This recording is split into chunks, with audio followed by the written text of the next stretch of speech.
Bonjour à tous.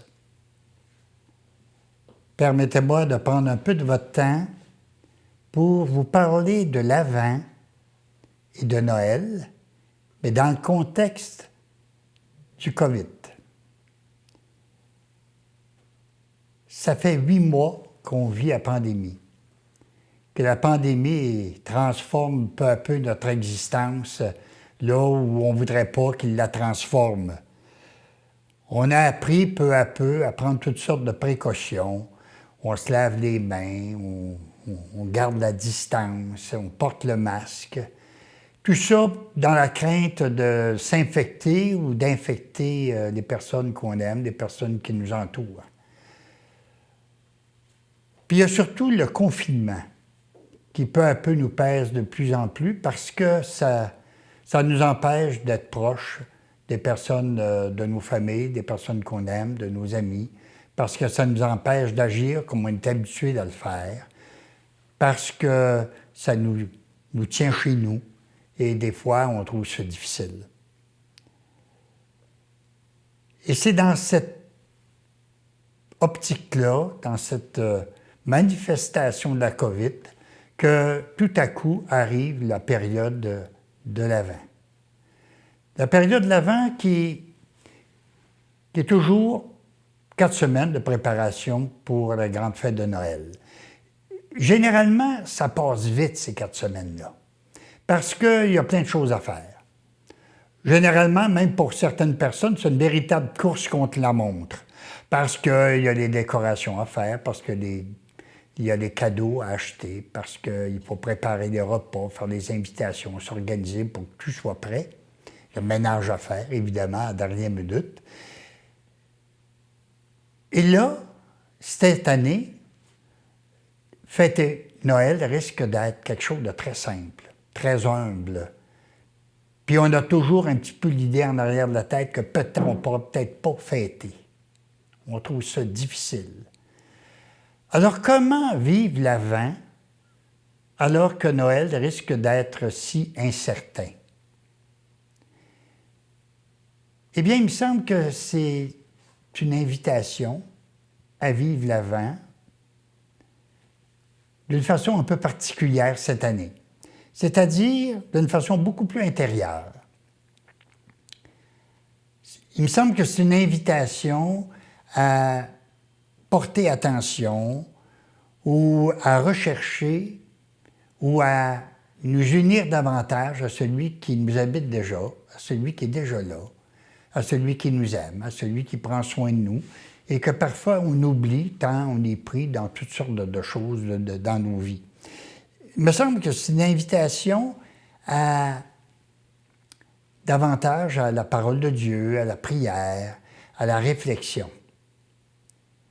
Mais ça ne veut pas dire que c'est une invitation à se centrer sur soi-même, parce que ça serait bien mal connaître le Seigneur que de penser qu'il nous veut de cette façon-là.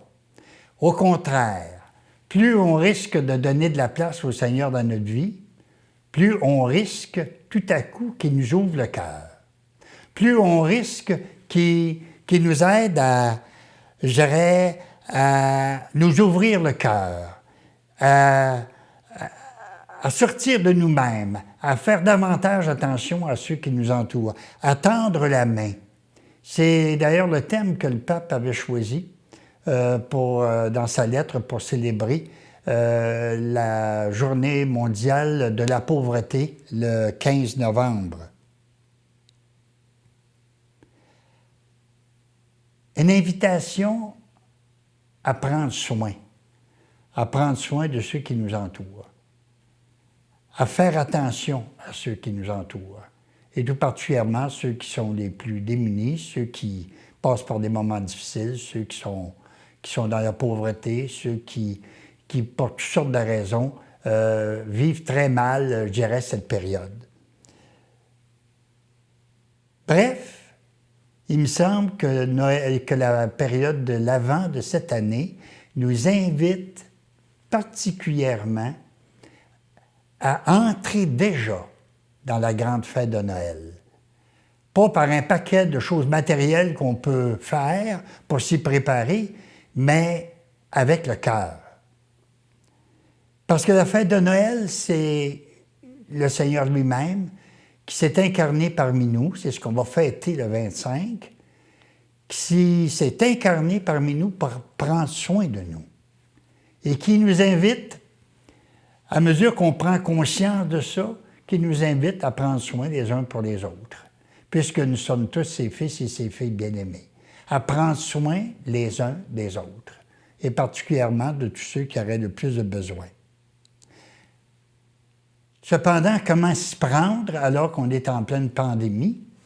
Voilà peut-être ce qui nous bloque un peu, ce qui nous empêche d'agir. Comment on peut prendre soin alors qu'on est pris avec toutes sortes d'interdictions?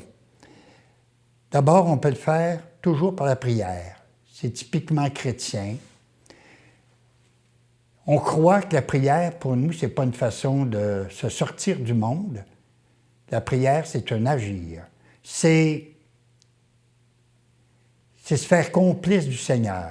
C'est le rendre complice de nous également. C'est se mettre avec lui. Et on croit que la prière produit toujours des fruits, en tout cas au moins pour celui qui l'a fait, la prière, et souvent pour les autres personnes. On peut prendre soin aussi des nôtres en profitant de toutes les petites occasions. Des fois, on voudrait les visiter, on ne peut pas. Mais ça ne nous empêche pas qu'on peut téléphoner. Ça n'empêche pas que, dans certains cas, on peut se servir des courriels. Ça n'empêche pas qu'on peut envoyer des cartes de Noël, toutes sortes de manières par lesquelles, des petites manières qui, des fois, nous semblent inutiles et qui, pourtant, cette année, peuvent avoir davantage de place parce qu'on prend les moyens qu'on a pour rejoindre les gens qu'on aime ou les gens qu'on veut contacter. Un autre moyen qui me semble spécial à cette année, même si on le retrouve année après année. Noël, la préparation de Noël se fait toujours aussi, je dirais, en prenant conscience qu'il y en a qui vivent cette période-là difficilement. Il me semble que c'est le bon temps de se solidariser davantage avec tous les groupes communautaires. Ceux de nos paroisses, les groupes d'entraide de nos paroisses, mais aussi les groupes communautaires qu'on retrouve dans nos villes. Et qui, avec toute une armée de bénévoles, bien souvent essaient d'aider le plus possible les gens dans ce qu'ils vivent. Et tout particulièrement dans cette pandémie où il y a plus de pauvreté, il y a plus de solitude, il y a plus d'angoisse. C'est le temps ou jamais de se solidariser avec eux, d'apporter notre contribution, peut-être des petits gestes sont possibles, peut-être aussi qu'on peut y arriver par financièrement, évidemment. Le fait de donner davantage de place à ces groupes-là nous permet, ils sont nos mains, ils nous permettent d'agir. Nous, des fois, on ne peut pas y arriver à faire grand-chose parce qu'on peut difficilement sortir ou visiter, mais d'autres, plus jeunes, peuvent le faire et être nos mains pour soulager, pour prendre soin, pour faire du bien autour de nous. Et ça, c'est d'une grande importance. Chaque année, ça revient, mais cette année, il me semble que c'est encore plus important que d'habitude. Il y a ceux d'ici, puis il y a ceux d'ailleurs. Parce que la pandémie, on retrouve ça aussi partout dans le monde, et aussi dans les pays pauvres. Et dans ces pays pauvres-là, qui n'ont pas toujours nos moyens, il y a beaucoup de pauvreté. La maladie fait des ravages également. Et il y a beaucoup de ces populations, en plus, qui sont en mouvance à cause du climat ou à cause du climat politique.